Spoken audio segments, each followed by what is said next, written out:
magandang Plays araw. 2007 his first from the mountain. Well, hello Clark Place. Hello Clark. Rock and Roller Clark Plays 2007 says hi. They've been in the mountain 35 times. Hello. 35 times. Hello. Okay, today we are doing our monthly movie review. To be honest, I haven't been as productive with movie watching this month. I'm gonna say that I've been busy playing off stream and I haven't been able to watch any movies, and I haven't been able to watch movies outside in the cinemas. So forgive me for not having the newest movies out right now. Like for example, the Odyssey. I'll probably watch it when I'm able to, but not soon. Which is sad because I really want to see the Odyssey, and you know, gusto kong mapanood siya sa IMAX just because, you know, it's IMAX. The movie is made for IMAX and I should try to watch it on IMAX. But yes, anyway, today we are gonna be doing the movie review. Our monthly movie reviews. Okay.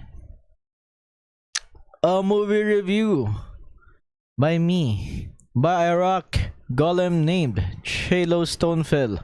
It's seriously unserious. So yeah.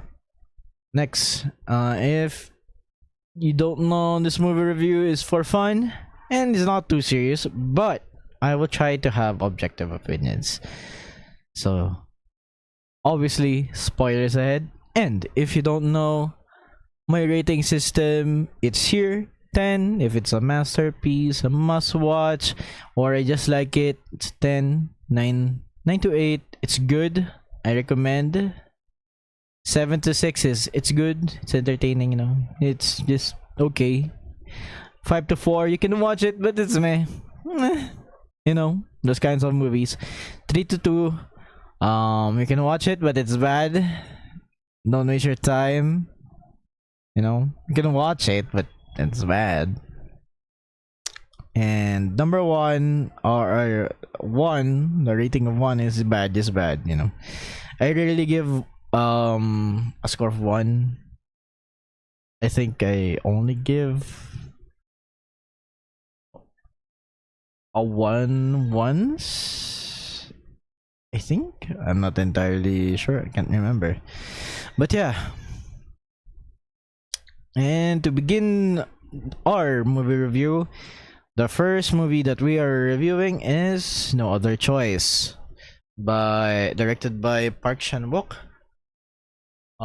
We saw this movie in our monthly movie watch along. So after being laid off and humiliated by a ruthless job market, a veteran paper mill manager descends into violence in a desperate bid to reclaim his dignity. Yeah, we watched this in our monthly review, monthly watch along, and the good,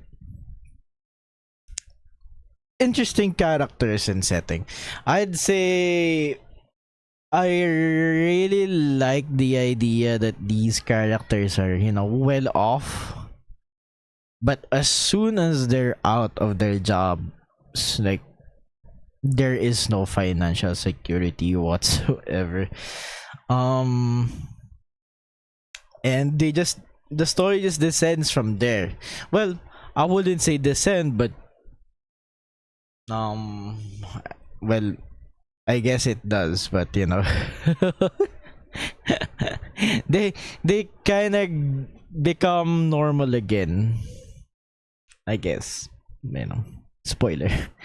I love the character's commitment. Yes, that's one of the things that I really like. It's like this movie seems to me is like a thriller. Yeah, like a very exciting thriller. Yan yung nilagay ko in family drama. And of course, it's not just the family. The family is more of side characters than the main one, you know. This which is this guy. I'd say the amount of commitment that this guy goes through with his plans is really something. It's like the desperation is too much. It's like John Wick. If John Wick was a paper mill employee,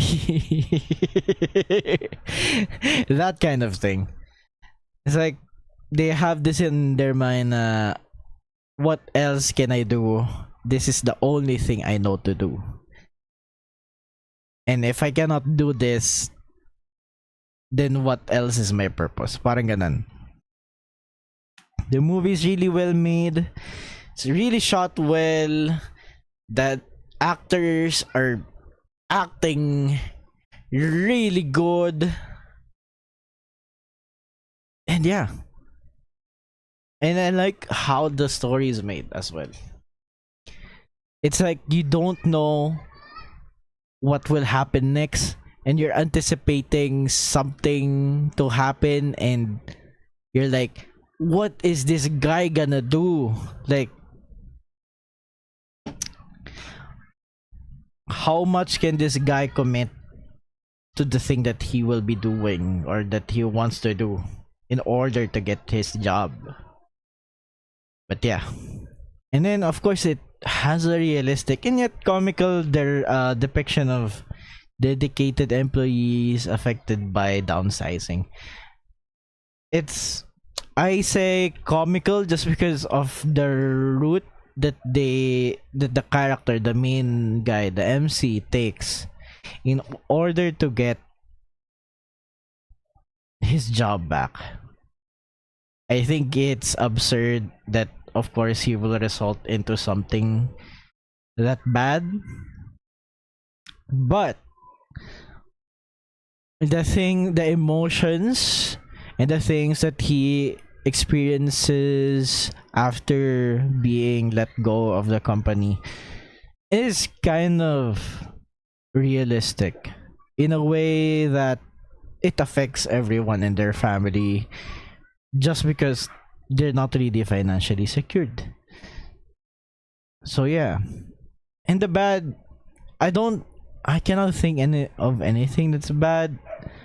So the only thing that I can think of it, oh, I used the same image twice. Weird. Okay. The only thing that I can think of that's bad for this movie is like it's a bit long. Feels a bit long, you know?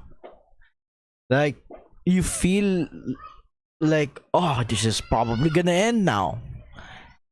Just because parang at that time the MC guy is gonna be, you know, parang mabubuking na siya pero hindi pa pala. And it takes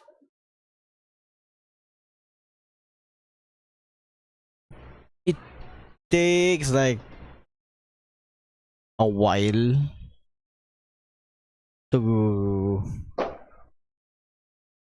for things to happen, and nothing really happens to him. And yet, you know, it's like, oh, something might happen. And it extended the story for a bit. So ayun lang. It can feel a bit long, but for me, that's kind of like a nitpick. You don't really feel it unless you look at the time. It's like, oh my god, the movie's long. I didn't know that. But yeah. Feels like a nitpick. So for this movie, no other choice. I rate it 9 out of 10 desperate house husbands. The house husband really do be desperate. But yes, I feel like everyone should watch this if you have the chance. It's really good. It's really good, really good. It's like the director is the same director who made Old Boy and The Handmaiden, as far as I can remember. Those are really good movies, and if you have the chance to watch this, please do watch it. So, with that out of the way, we're gonna be doing the short ones, the short reviews, which is the first one, Lee Cronin's The Mummy 2026, of course directed by Lee Cronin. The young daughter of a journalist disappears into the desert without a trace.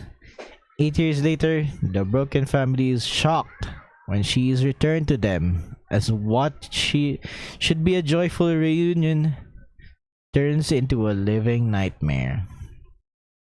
Okay. Lee Cronin's The Mummy 2026. I give it 6 out of 10. That's not my child. So it's really hard for me to give this a high score, just because I feel like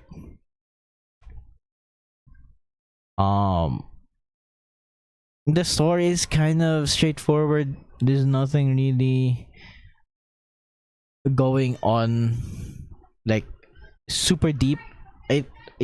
I don't want to say that the movie is trying to be deep, but it's not really. But what I'll say is that this movie is really disgusting. It's really yucky, you know? If you are missing those kinds of movie na, I don't want to say gory, but this movie is on a different kind of level of disgusting. Like, I remember this one scene where they were cutting nails, and you know that fear when you're cutting nails, or you have like a, that skin that's kind of partially lifting up, and then you try to remove it, and then it just like extends. There's like a kind of scene like that in this movie. And yeah, I feel like the story is fairly simple. It's not really too complicated. That's why I'm more like, it's a good like shock popcorn movie. You can watch it with your friends and see your friends in disgust,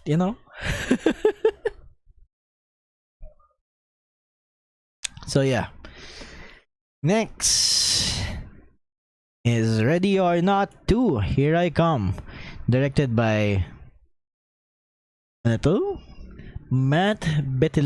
Bettinelli Olpin and Tyler Gillett. Grace Macaulay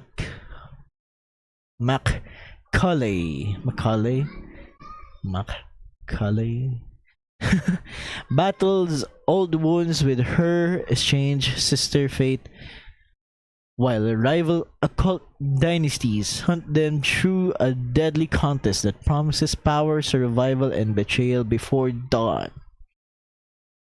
Okay. This one,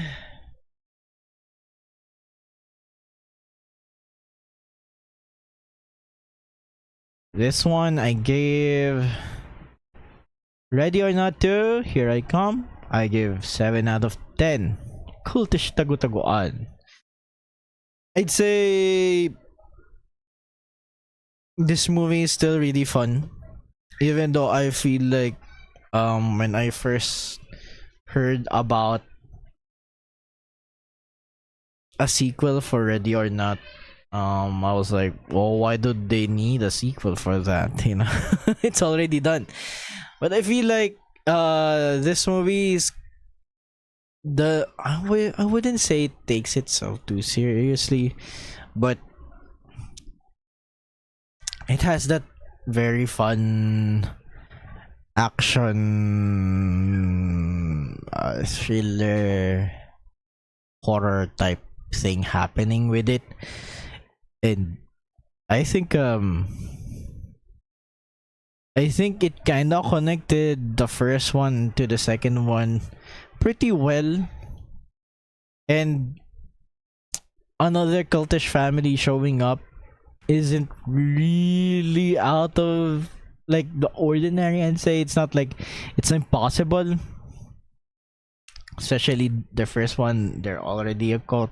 Of course there would be other cults. The only thing that I kind of disliked about this movie is it's kind of like it's kind of, I don't want to say long, but the things that the story goes through, it feels kind of long, and it's like, why is this happening? And then the ending is kind of slightly a rehash of the first one, but it's okay. It's fine. Also, Elijah Wood is there. I like Elijah Wood. It's really fun being the lawyer of the cult. No, he's a lawyer of the devil, I guess, if you're gonna be specific. So yeah, 7 out of 10. Next, Moana 2, 2024. David G. Derek Jr., Jason Hand, Dana Ledoux Miller. After recovering an unexpected call from her wayfinding ancestors, Moana journeys alongside Maui in a new crew to the far seas of Oceania and into dangerous, long-lost waters for an adventure unlike anything she's ever faced. Okay, I don't really agree with that, but sure. Okay, Moana 2. Moana 2 I gave 6 out of 10. You're not welcome. Honestly, this is a low 6 for me. High 5 out of 10. I would say that it's a decent movie, but I feel like the songs did not hit as hard as the first one. Not gonna lie, I cannot remember any of the songs in Moana 2. Maybe it's the ADHD brain in me, or the forgetfulness. But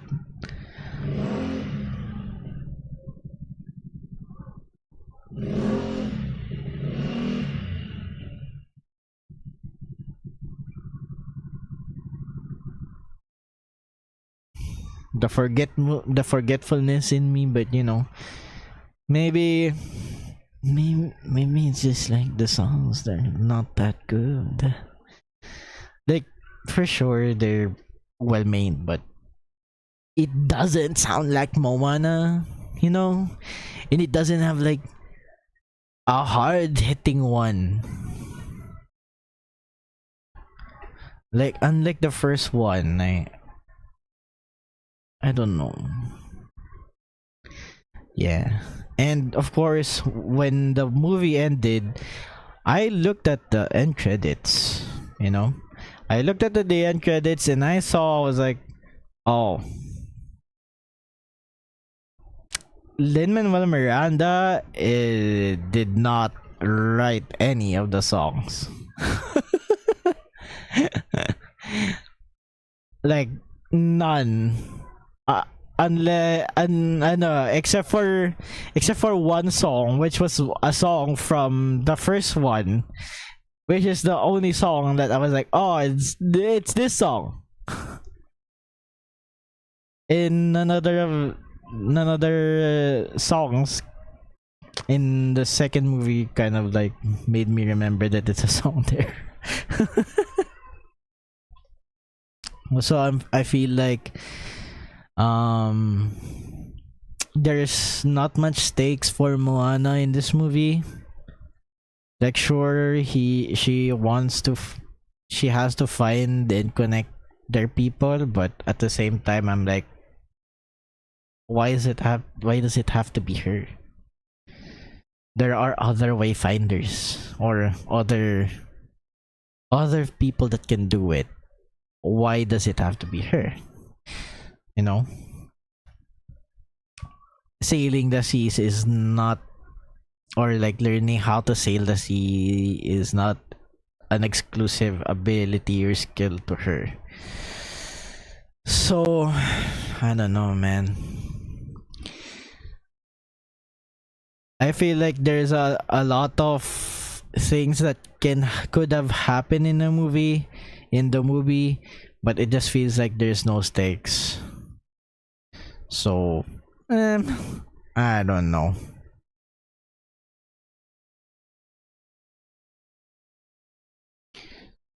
6 out of 10, maybe a 5 if I feel really mean. And then next, Inside Out 2. Of course, I'm surprised that Moana 2 is from 2024 and Inside Out 2 is in 2024 as well. Directed by Kelsey Mann. A sequel that features Riley entering puberty and experiencing brand new, more complex emotions as a result, as Riley tries to adapt to her teenage years. Her old emotions try to adapt to the possibility of being replaced. Of course, I watched this and 9 out of 10 sentient emotions plus more. Yeah, I feel like the addition of new emotions, which I feel like is anxiety an emotion? Or is it a feeling? But anyway, I kinda teared up watching this movie, not gonna lie. It's really difficult to see both the person and the emotion kinda like have a struggle onto what they are like or who they are, and it's not about what they need to do but what I guess what their character should be or what the person should be. And yeah, if you watch this, I highly recommend watching it. It's really emotional, really good, really good. It has, you know, emotions feeling other emotions again. But yeah, what else? If you're feeling really helpless, uh please, you know, get professional help, seek professional help, and of course find a good support system as well. So yeah, the next movie, Magandang Hating Gabi, 1998, directed by Laurenti Jogi. Be careful what you wish for, otherwise you will suffer the same fate of this group of young people who are overly fun-loving, and death-defying adventure seekers as they decide to take a quick break from their impulsive road trip. Ghastly things start to frighten them for real. Well, for real. A gruesomely deformed man named Fat Man starts telling them 3 sets of hair-raising stories. Yeah. This one I gave Magandang Hating Gabi in 1998 6 out of 10. Barkada Wrong Turn. I'd say I would have given it an 8 if it doesn't look really dated. You know? This movie is an anthology, by the way.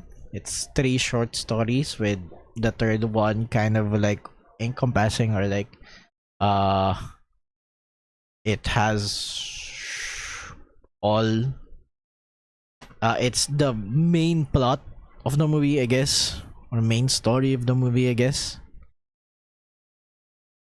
And ano pa ba? I'd say the first part of the story, the first story, which was the car. I like it. My only gripe with it is that Angelica Panganiban's character, which is her, is slightly annoying. Slightly annoying. But the second one is great. The second one is great, and the third one instead of becoming a horror becomes a comedy, which honestly, horror and comedy kinda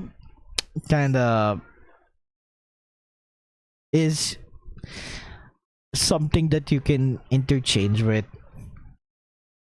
There are horror comedies out there, or a lot of them actually. So I think the tone shift is really, I don't know, might be something that you might not like. Especially the second one is kind of heavy with the ano ba yun? Parang forbidden love story. And then the first one is of course kind of like possessed serial killer type thing.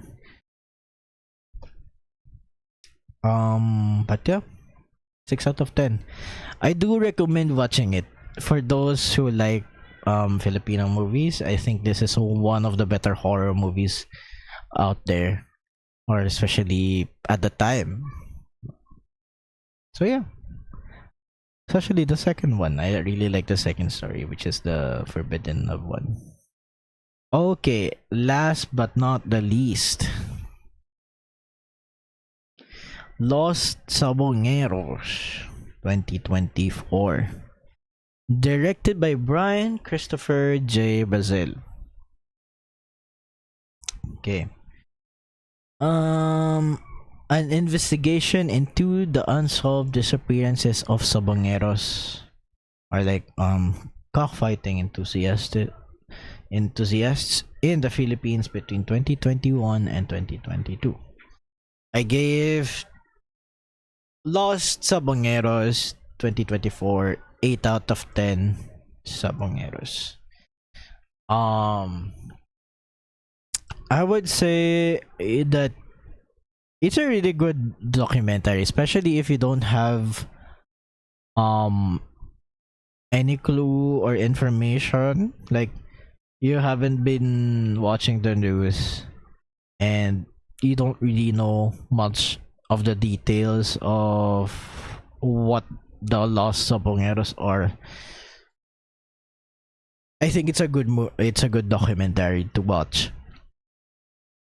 I think I only gave it an 8 out of 10 instead of like a 9 or a 10. It is just because these things are, this documentary is, from what I know, kind of like readily available in GMA, I think, in their network archives or videos. It's just that they are spliced together because of course some of them are news clippings or news clips.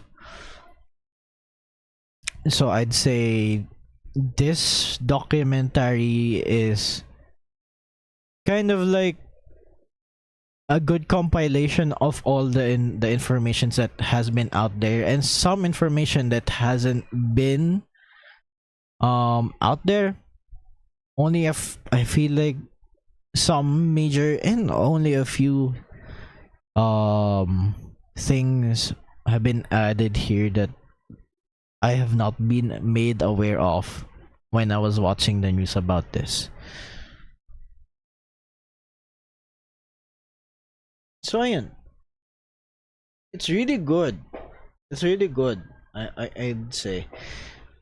And of course, no matter what the Sabongeros did, I feel like um if they did something wrong, if they did something illegal, or if they did not do anything at all, it's not really a good thing that they're just, kidnapped and disappeared like without a chase. That's not really good. So it's best to what should I call this? It's best to show that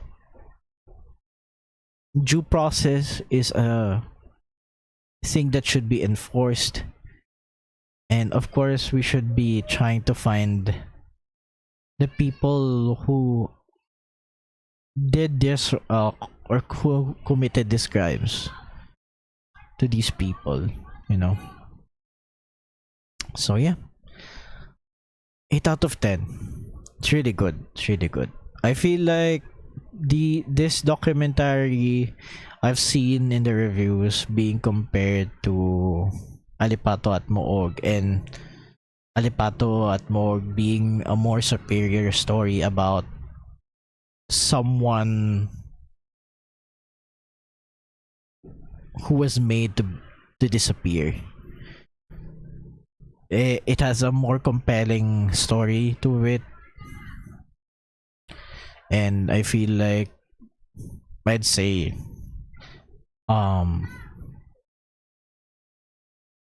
more interviews that will make you convinced that there is something afoot, really. Even though this one as well has me made convinced that that one guy did it. That one guy did it, and he's now he's now gone. But yeah, I just see the comparisons being made. I don't like I don't like comparing the contents of the two documentaries together, but narrative wise or like investigative presentation and stuff, like that, like related things to uh, an investigative documentary, I feel like Alipato at Mog has been the better one.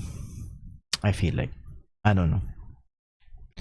So yeah, that's it. That's it. Thanks for watching. That's what? How many movies was that? One, two, three, four, five, six, seven. 7 movies? Am I correct? 7 movies for this month of July. Honestly, I haven't. Last month, I feel like last month I watched a lot of movies. This month is not a lot. Not a lot, but it's okay. It's okay. We will get them soon. We will get them soon. So, okay, that's it. That's it, Pansit. I'll move to just chanting before we end things.